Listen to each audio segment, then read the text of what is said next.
Yeah, you could be, mate, yeah. But I just want to give it a bit more height, you know, with it being 80 metres, you know, and I'm just going to try and get it. Hi, and welcome back to another Tech Minds video.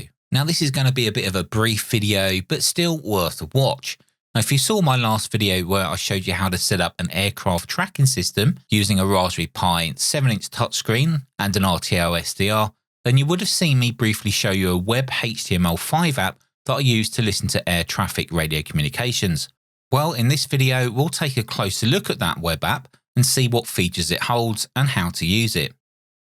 So this HTML5 web app acts as an SDR receiver application, but it runs in a web browser, specifically a Chromium-based browser, such as Chrome or Chromium on a Pi.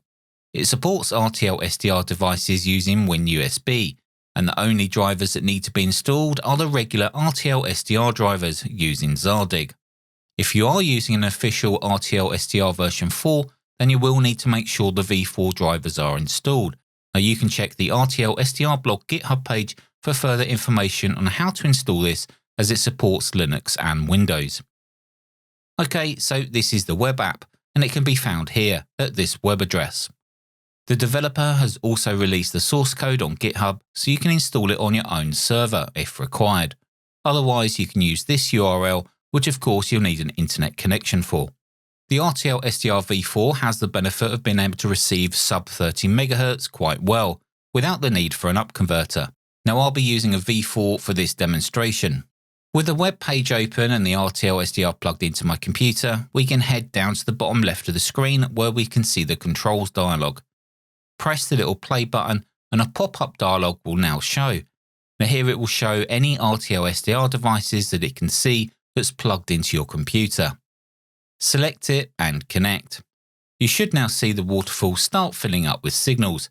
Now that's assuming that you have an antenna connected. Secure Delta Lima 2025 Bravo, Delta Lima 2025 Bravo.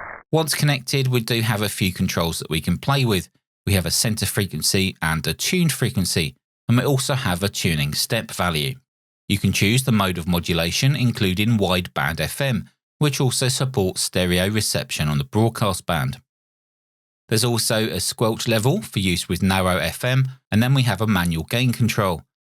There's also an auto gain checkbox, which should adjust the gain to a comfortable level without overloading, but you do have the option to manually set this. Now if you press that little wrench icon, another pop-up appears. Here you can change the sample rate, enter any clock correction, set the FFT size, enable bias T, which provides a DC output on the antenna port, which is used to power other devices like low noise amplifiers or even up and down converters. You can also choose how 0 to 29 MHz is received, either by direct sampling or using an up converter, where you can also enter a frequency offset. If you press the button to the left of the wrench button, another pop-up will show, which will allow you to either recall or set a preset. And here you can set a name, frequency, and a mode of modulation, making it nice and easy to recall any favourite frequencies or channels that you've set. Now on the bottom left, you'll also find two sliders. These allow the user to adjust the visual gain settings of the waterfall and scope. Now this makes it easier to see weak signals when adjusted, and it's not all just blurred into a mass of colour.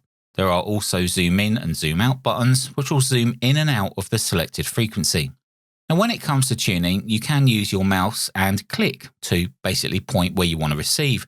However, the mouse wheel did not appear to adjust the frequency like on a normal SDR application. So to fine tune, you do need to click these up and down controls that's just next to the tune frequency entry. Listen, I've got a northern survey map on the wall, but that's in the dining room, and I can't get to it properly at the moment unless I'm breaking my back. I might have a look. I just had a delivery, so I'm quite happy. I've been starving. The FM reception also appears to work quite well.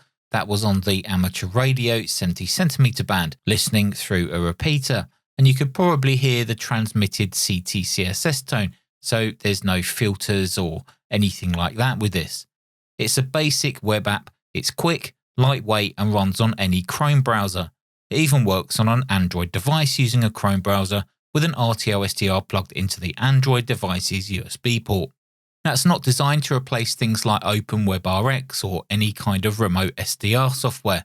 as this web app only communicates with locally attached RTL-SDR devices. You can still use software decoders with this. You will just need to install VB audio cable and have your main audio output set to the VB audio cable, and then on your decoding software like normal, whether it's DSD or WSJTX or FT8 for example, you just set the audio input to the VB audio cable, just like normal.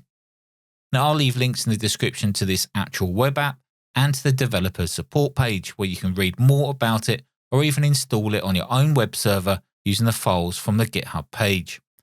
Anyway guys, hope you found this interesting, and until the next video, take care of yourselves and I'll see you in the next video.